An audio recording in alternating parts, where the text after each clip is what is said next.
Samsung has started shipping its latest flagship smartphones packed with AI features for a better user experience. However, some Galaxy S25 Ultra buyers are reporting a strange screen issue and frustrating return policies.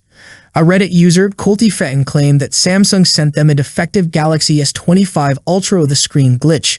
Thin horizontal lines appear on the display mainly when picking up the phone to wake the screen before unlocking it.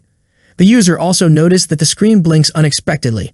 They followed Samsung support's advice to test the phone in safe mode and even did a full factory reset. Since the issue didn't go away, it seems to be a hardware defect. Another user reported a different screen issue while using the Galaxy S25 Ultra's camera. The display showed multiple vertical lines when switching between zoom levels using the Zoom Rocker UI. This issue looks worse than the blinking problem but seems to be a software bug. The vertical lines and strange colors only appear in the camera viewfinder, while the rest of the screen works fine. Such problems raise concerns about Samsung's quality control. If early buyers get defective units, it could hurt sales by making potential customers think twice before purchasing. Samsung should offer a fair return policy for hardware defects.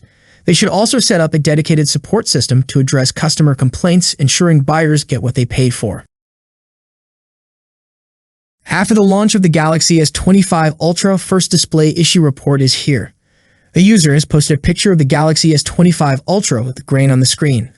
According to the user on Reddit, I went and found the demo and tried to test my screen. This demo is from T-Mobile, California. The bad, grain/mirror lines. The okay, only found noticeable grain on the red gradient. The caveat, these were all on max brightness. The store lighting was very, very bright, so I could only see with top brightness. Unfortunately, that's discouraging to see mirror even on the maximum brightness. My Galaxy S25 Ultra is on the way. I've been waiting for the S25 since I got my S24 Plus because I can't stand the display quality in low light. The only time I notice my display's quality is when I'm watching a movie, which means I always notice the display quality because I watch movies in the dark, and all the movies nowadays are so damn dark. I was hoping they had fixed it with the S25, but looks like I'm going to have to give the S26 a try. If my unit is defective, let's be real, this is a manufacturing defect. I will be sticking with my S24 Plus. With the Ultras shipping out with a dumb S Pen, the dust collector notches under the camera rings, not to mention the ugliness of them. And this mirror, it's just too many simple flaws that Samsung chose to make. I don't mean the fastest processor with the best AI on a phone that feels like it's from 2020. It's the first report related to this issue. What do you think about this? Comment below. Samsung has successfully resolved the graining display problem that affected some Galaxy S24 Ultra units, despite not introducing an upgraded OLED panel in the Galaxy S25 Ultra. Renowned tipster Universe tested the S25 Ultra's display and confirmed that the issue has been completely eliminated. A shared image further proves that Samsung's latest flagship is free from the grainy texture seen in its predecessor. Universe compared the screens of the Galaxy S25 Ultra, S24 Ultra, OnePlus 13, and Oppo Find X8.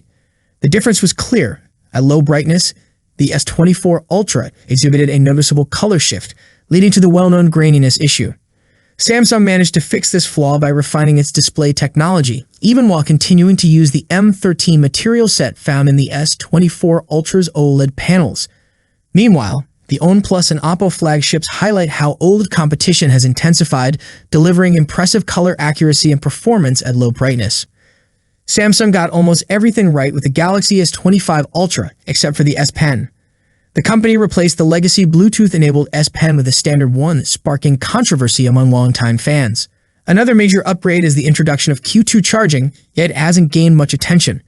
Instead, the conversation is focused on the removal of S Pen Air actions and gestures, features that, ironically, most Galaxy users rarely used. I hope you liked the video. If you enjoyed the video, subscribing to the channel would be greatly appreciated. That's it for today. What's your thoughts on this? Let me know in the comment section. As always, see you in the next video. Peace out.